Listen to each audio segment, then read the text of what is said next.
Қайырлы күн, құрметті диалектология мамандығының 2-ші курс студенттері. Сіздердің назарларыңызға жас ерекшелік психологиясы пәнінің алғашқы дәрісі ұсынылады. Дәріс тақырыбы жас ерекшелік психологиясы ғылым ретінде. Тақырыптың негізгі сұрақтары. Бірінші, жас ерекшелік психологиясы пәні құрылымы және ғылымдар жүйесіндегі орны. Екінші, жас ерекшелік психологиясын зерттеу әдістері. Алдымен жас ерекшелік психологиясы дегеніміз не? Және қандай мәселелерді қарастыратын ғылым саласы соны тоқталайық. Жас ерекшелік психологиясы жеке тұлғаның психикасының мінез-құлқы мен өмірлік ұстанымдарының жас мөлшеріне қарай өзгерістерге ұшырау процестерін қарастырады. Жалпы жас ерекшелік психологиясы барлығымызға осыған дейінгі оқыған психология ғылымының белгілі бір бөлігі саласы болып саналады. Яғни айтқанда адамның дүниеге келу күнінен бастап қарттық шаққа дейінгі дамуындағы ерекшелігін, психикалық ерекшелігін, тұлғалық ерекшелігін қарастыратын психология саласы болып саналады. Негізгі категориясы психикалық даму ұғымы жатады. Даму дегеніміз не? Даму психологиядағы сапалық өзгерістердің, жаңа құрылымдардың, механизмдердің, процестердің дамуы, қалыптасуы. Біз осы тұрғысында, яғни оның процестердің, психикалық процестердің жетілуі және ондағы болатын өзгерістер, жас ерекшеліктердің физиологиясына байланысты болатын өзгешеліктердің, ерекшеліктердің заңдылықтарын қарастырады. Осы саланың көрнекті өкілдері Вернер, Выготский және басқа да психологтар дамудың негізгі сипаттарын барынша айқындаған. Сол белгілердің маңыздырақ жақтары даму үдерісінің жаңа элементтерінің пайда болуы, нысан тараптар арасындағы байланыстардың қайта құрылуы. Неге осы талабында негізінен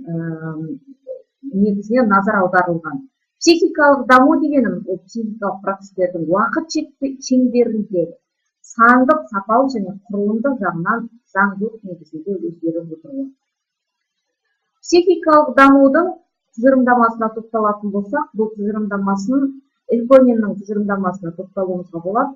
Яғни ол Элькониннің айтуынша бала дамуындағы жетекші әрекеттері, баланың заттар әлемімен қатынасы, баланың адамдармен қарым-қатынасы, ол психикалық дамудың негізгі тұжырымдамасы деп сипаттама береді.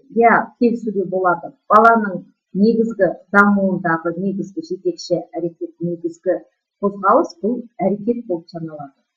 Және де әлеммен, қоршаған ортасымен байланысы, ата-анамен қарым-қатынасы, құрбы құрдастарымен қарым-қатынасы, осының барлығы баланың психикасының дамуына алып келеді. Енді осы жерде даму өзгерістеріне тоқтайық. Даму өзгерістері филогенез, онтогенез, антропогенез, микрогенез болып 4 топқа бөлінеді. Бірінші, филогенез дегеніміз не? Өте қарапайым түрден адамға дейінгі бүкіл биологиялық өсу жолын қамтитын шектеулі уақыттың арақашықтығын айтамыз. Ал онтогенез дегеніміз адамның ұрық пайда болған сәтінен басталып өмірінің соңына дейінгі жеке дамуын айтамыз. Ал антропогенез дегеніміз адамның мәдени тұрғыда дамуы. Микрогенез дегеніміз өзектігіміз, яғни жас кезеңі. Яғни айтқан кезде қысқа мерзімде дамитын психикалық процестер. Әр жас ерекшеліктерге байланысты адамдағы жетіліп дамып отыратын өзіндік ерекшеліктері, сипаттамалары туралы айтылады. Осы өзгерістерді негізге ала отырып, дамудың екі типін атап өтуге болады. Дамудың алдын ала қалыптастырылған типі және қалыптастырылмаған типі. Яғни осы жас ерекшелік психологиясы бірнеше салалардан тұрады. Балалар психологиясы, жеткіншектер психологиясы, жасөспірімдер психологиясы, ересек адамдар психологиясы, геронтопсихология, қарттық кезең психологиясы. Біздің негізгі қарастырылатын мәселеміз осы тұрғыдан болады. Екінші мәселе бізде жас ерекшелік психологиясын зерттеу әдістері. Есімізге сала кетейік, осыған дейінгі психология пәнінен де сіздер бірнеше зерттеу әдістеріне тоқталған болатынсыздар. Соның ішінде бақылау, тәжірибе әдістері, тестілеу әдістері, сауалнама және қалыптастыру эксперименті. Эксперименттің табиғи және лабораториялық түрлері. Бұл бізде жалпы психологияда да сипаттама беріледі және қолданылады. Кеңінен психологияның барлық салаларында кеңінен қолданылады. Ал енді жас ерекшелік психологиясында ең негізгі маңызды қолданылатын әдістердің бірі ол негіздер әдісі. Яғни айтқан кезде адамдардың тұқым қуалаушылығы, бір-біріне ұқсастығы, үйлесімділігі, егіздердің дүниеге келгендегі физиологиялық ерекшеліктері мінекей осы туралы тұрғысынан қарастыратын әдіс болып саналады. Келесі лонгитюдты әдіс. Бұл лонгитюдты әдіс ұзақ уақыт бойы мерзімде зерттелінетін бақылау жұмысының түрі болып саналады. Және де өмірбаяндық әдіс дейді. Бұл өмірбаяндық әдіс бізде жалпы психология әдістерінде құжаттарды талдау, контент талдау деген әдістермен баламалас келеді.